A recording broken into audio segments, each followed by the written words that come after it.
سلام بچه‌ها.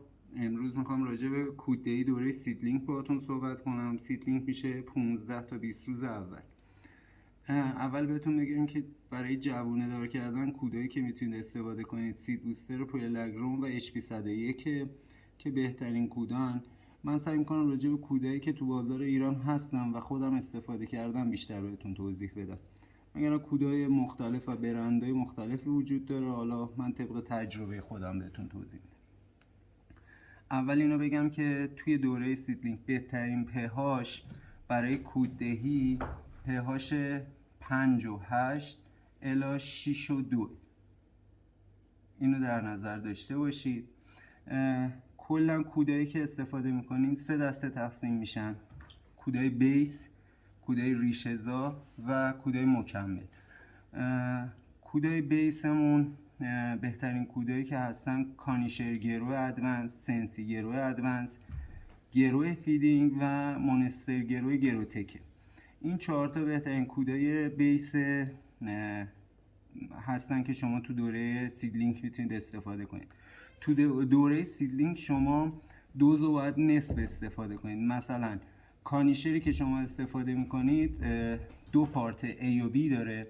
A و Bش از هر کدوم 2 سی سی در لیتره، ولی شما برای دوره سیدلینک از هر کدوم 1 سی سی استفاده میکنید. سنسی هم همینطور A و B داره، از هر کدوم 1 سی سی در لیتر. گروه فیدینگ 2 گرم در لیتره، ولی شما ببخشید این پیام بازرگانی بود. گروه فیدینگ 2 گرم در لیتره، ولی شما میخواید استفاده بکنید توی این دوره سیدلینک نیم گرم در لیتر استفاده میکنید. مونستر گرو گروتک 3.5 گرم در 10 لیتر آبه. خیلی اینو توجه کنید، 3.5 گرم در 10 لیتر آبه. موقعی که هم میخواید استفاده کنید 2 گرم در 10 لیتر برای دوره سیدلینک استفاده میکنید. کسایی که نمیخوان هزینه کنن کودای برند استفاده کنن، میتونن از کودایی که مثل گرومور و دیگه چیزای دیگه هستن کودای نیتروژن متوسطشو، یعنی زیر 30 باشه نیتروژنش، واسه بیس استفاده بکنن. کودای ریشه‌زا کودایی هستن که به افزایش سایز و حجم ریشه کمک میکنن. مثلا وودو جویس ادوانس و تارانتولا این 2 تا از بهترین کودای ریشه‌زان و این هنسر فیدینگ. اینا هم همشون 2 سی سی در لیتره، ولی شما 1 سی سی در لیتر استفاده کنید. و این هنسر هم کلا شما 2 گرم در 10 لیتر برای ریشه‌زایی استفاده. اینا کودایی هستن که فسفرهای بالایی دارن. مثلا تارانتولا فسفرش خیلی بالاست.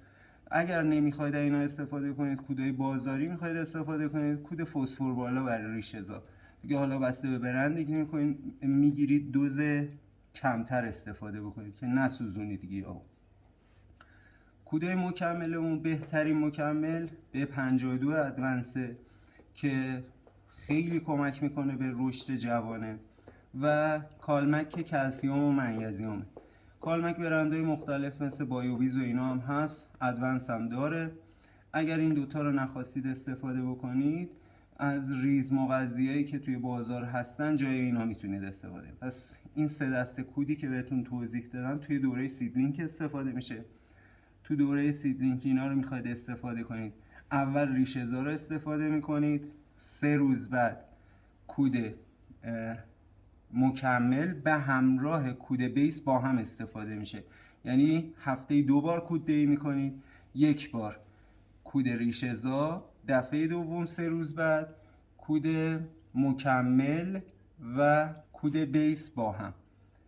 بس اینا رو همه رو رعایت بکنید. توجه به خاکتون داشته باشید. اگر پیتماس بالا و اینا دارید، دوز کوداتون رو بازم کمتر بکنید، چون خود پیتماس مواد مغذی توش داره. اگر توی کوکو و خاکایی که پیتماس کمتری دارن نشا کردید، همین دوز نصفی که بهتون گفتم برای دوره سیدلینک کافیه. دیگه چیز خاصی نمیمونه. اگر سوالی داشتید من در خدمتتون هستم. موفق باشید.